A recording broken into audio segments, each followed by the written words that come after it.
Hello friends, welcome to my study channel tricky special TET exam dot. यहाँ पर हम UP TET super TET के लिए हिंदी विषय का अध्ययन कर रहे हैं, जिसमें से हमारा आज का टॉपिक है उपसर्ग एवं प्रत्यय। जैसा कि आप सभी जानते हैं, उपसर्ग प्रत्यय से 1 से 2 क्वेश्चन पूछे जाते हैं। यह आपके लिए बहुत ही महत्वपूर्ण है। इस वीडियो के अंतर्गत हम उपसर्ग प्रत्यय को ऐसे देखेंगे जिसे हम देखते ही पहचान लेंगे कि कौन सा उपसर्ग है और कौन सा प्रत्यय इसके अंतर्गत समाहित है। हमें रटना नहीं है बल्कि हमें सीखना है, इसलिए आप वीडियोज को एंड तक देखिए। सभी महत्वपूर्ण प्रश्नों का संग्रह किया गया है, जिसमें से आपकी परीक्षा में बहुत से क्वेश्चन बनते हैं। उन सभी को आपको देखने के लिए मिलेगा। यदि आप हमारे चैनल पर नए हैं तो चैनल को सब्सक्राइब कीजिए, प्रेस बेल आइकन, ताकि आगे आने वाली वीडियोज की नोटिफिकेशंस मिल सके और वीडियोज को ज़्यादा से ज़्यादा अपने मित्रों तक शेयर। उपसर्ग एवं प्रत्यय। उपसर्ग प्रत्यय से 1 से 2 क्वेश्चंस बन जाते हैं, जिनमें से हमारा पहला पॉइंट ही बहुत इम्पोर्टेंट है। पूछ लिया जाता है उपसर्ग का प्रयोग कहाँ होता है। तो उपसर्ग का प्रयोग शब्द के प्रारंभ में किया जाता है या शब्द के आदि में।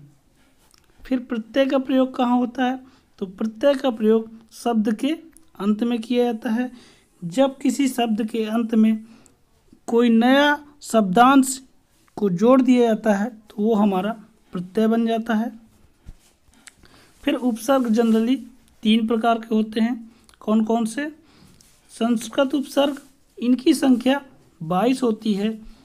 हिंदी उपसर्ग, इनकी संख्या 10 होती है। तीसरा उर्दू के उपसर्ग, उर्दू उपसर्गों की संख्या 19 होती है।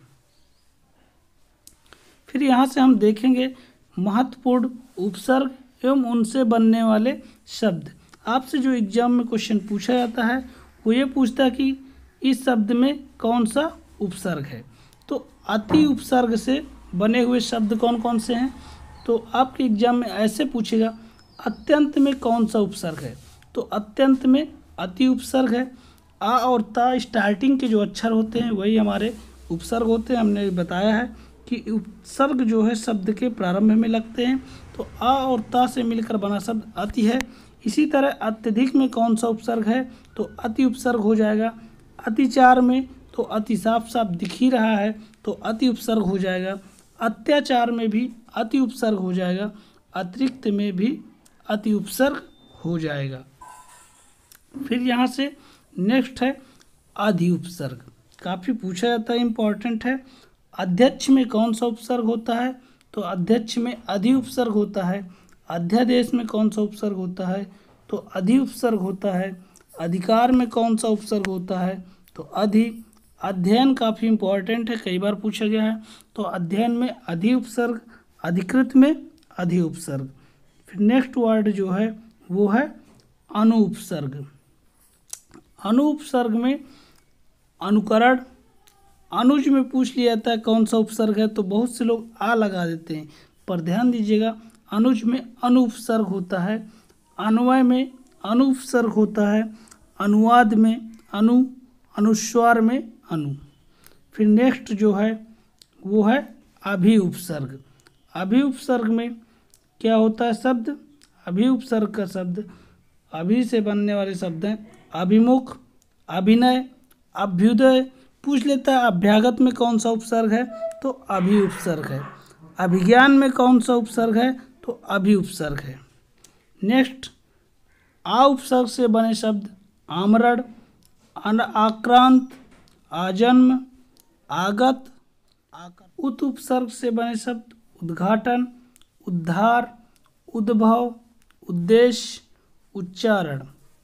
फिर उत से जो और शब्द बनते हैं उत्थान, उत्पन्न, उत्कर्ष में उत उपसर्ग का प्रयोग किया गया है।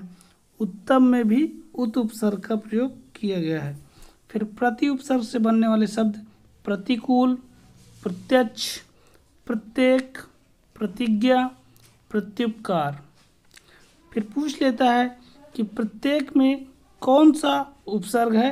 तो ध्यान दीजिएगा प्रत्येक में प्रति उपसर्ग है। प्र शब्द से बनने वाले शब्द कौन है। तो प्रगति, प्रख्यात, प्रमेय, प्रकृति, प्रकोष्ठ, प्रयास, यानी जो भी हमारे आगे के वर्ड होते हैं वो सभी उपसर्ग होते हैं और उपसर्ग का प्रयोग ही आगे किया जाता है। सत उपसर्ग से बनने वाले, सदाचार में पूछ लेता कौन सा उपसर्ग है, सदाचार में सत उपसर्ग है। सज्जन में पूछ लेता कौन सा उपसर्ग है, सज्जन में सत उपसर्ग है। यदि आपने संधि को पढ़ा होगा तो सदाचार में सत धन आचार होता है, तो वही जैसे ही सार्थक शब्दों में टूटता है तो वही हमारा उपसर्ग होता है। सत्कर्म में सत होता है, सत्कार्य में भी सत होता है। फिर नेक्स्ट है सम उपसर्ग। सम उपसर्ग का प्रयोग जब हम करते हैं तो पूछ लेता है संस्कार में कौन सा उपसर्ग है, तो सम उपसर्ग। संकल्प में कौन सा उपसर्ग है, सम उपसर्ग। सम्मेलन में कौन सा है, सम उपसर्ग। सम्मुख में कौन सा है, सम उपसर्ग। संतोष और संन्यास में कौन सा उपसर्ग है, तो सम उपसर्ग होता है। यानी जिन शब्दों के ऊपर बिंदी लगी होती है वो मा में बदल जाते हैं, सम हो जाता है। फिर सुपसर्ग का प्रयोग स्वागत में होता है। सुगम में सुपसर्ग, सुलभ, स्वच्छ और सुजन, इन सब में सुपसर्ग होता है। निउपसर्ग निरोध, निपात, निषेध, निदान। निबंध में कई बार पूछता है कौन सा उपसर्ग है, तो निउपसर्ग। फिर निरुपसर्ग का प्रयोग निर्वास, निर्भय, निरपराध। निरोग में पूछ लेता कौन सा उपसर्ग है, तो निरुपसर्ग। फिर निरपराध में पूछता है तो निर। ऊन का अर्थ होता है एक कम, यानी कि ऊन उपसर्ग का प्रयोग 29 में करते हैं, 30 में एक कम, 49 50 में एक कम, 59 60 में एक कम, 69 70 में एक कम। ऊन का अर्थ होता है एक कम। फिर नेक्स्ट है हमारा टॉपिक प्रत्यय। प्रत्यय का प्रयोग शब्द के अंत में होता है। प्रत्यय दो प्रकार के होते हैं, पूछे जाते हैं प्रत्यय के प्रकार, तो प्रत्यय दो प्रकार के होते हैं। कौन कौन सा, पहला तद्धित प्रत्यय, दूसरा कृत प्रत्यय। कृत प्रत्यय को ही हम कृदंत प्रत्यय कहते हैं। एक बार डेफिनेशन से पूछे जाते हैं कि कृदंत प्रत्यय क्या होते हैं, तो जो प्रत्यय धातुओं या क्रियाओं के अंत में लगते हैं उन्हें हम कृदंत या कृत प्रत्यय कहते हैं। कई बार क्वेश्चन घुमाकर पूछता है, जो प्रत्यय धातुओं के अंत में लगते हैं वो कृत या कृदंत प्रत्यय कहलाते हैं, या कृदंत प्रत्यय किन पर लगते हैं, तो धातुओं पर। जैसे लिख धातु है, उस पर आक प्रत्यय लग गया तो लेखक बन जाता है। फिर कुछ महत्वपूर्ण प्रत्यय हैं जिनको हम देखेंगे। जैसा कि पूछा जाता है आपा। आपा शब्द से बनने वाले शब्द कौन है, आपा प्रत्यय बुढ़ापा में होता है। इनका उच्चारण करिए, लास्ट में आपा निकलता है। मोटापा, इसमें आपा प्रत्यय है। फिर मित्रता, ता प्रत्यय है। प्रभुता, सुंदरता, रायता, आवश्यकता, इन सभी में लास्ट वर्ड ता है और प्रत्यय हमारा अंतिम में जुड़ता है, ता प्रत्यय हो जाता है। अक प्रत्यय, इनके उच्चारण में अक निकलेगा, जैसे ठंडक, भनक, लचक, चिकित्सक, आरण्यक। उक प्रत्यय से बने शब्द भावुक, भिक्षुक, इच्छुक। आइन प्रत्यय से बने शब्द ठकुराइन, पंडिताइन, मुंशियाइन। ऐसे शब्द जो है लास्ट में इनका उच्चारण निकलता है कौन सा प्रत्यय है। आनी शब्द से, आनी प्रत्यय से बनने शब्द देवरानी, इंद्राणी। इंद्राणी काफ़ी इंपॉर्टेंट है। इंद्राणी में पूछता है कौन सा प्रत्यय, तो आनी प्रत्यय। सेठानी, नौकरानी, इन सब में आनी प्रत्यय का प्रयोग हुआ है। फिर लेखक में कौन सा प्रत्यय है पूछा जाता है, तो अक प्रत्यय है। सजावट शब्द में कौन सा प्रत्यय है, तो आवट प्रत्यय है। मिठास शब्द में कौन सा प्रत्यय है, तो आस प्रत्यय है। मिठास शब्द में कौन सा प्रत्यय है, तो जैसे ही हम मिठास बोलते हैं तो उसके उच्चारण में आस निकलता है। और क्या शब्द निकलता है, आस। तो मिठास शब्द में आस प्रत्यय हो जाता है। एरा प्रत्यय से बने शब्द सवेरा, धनेरा, ममेरा, लुटेरा, बसेरा, इन सब में एरा अर्थ निकलता है, एरा प्रत्यय होता है। इया प्रत्यय होता है लुटिया, बिटिया, डिबिया, खटिया, बुढ़िया, इस तरह से इया प्रत्यय होता है।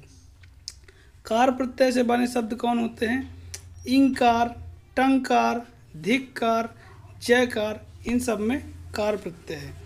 ई प्रत्यय से बने शब्द गर्मी, सर्दी, गरीबी, खेती, इन सब में ई प्रत्यय है। फिर आई प्रत्यय किस में होता है? भलाई, ढिठाई, मिठाई, कमाई, पढ़ाई, इन सब के उच्चारण में लास्ट में ई निकलता है और प्रत्यय का प्रयोग हम अंत में करते हैं, इसलिए यहाँ पर ई प्रत्यय है। आई प्रत्यय से बने शब्द भलाई, ढिठाई, मिठाई, कमाई, पढ़ाई।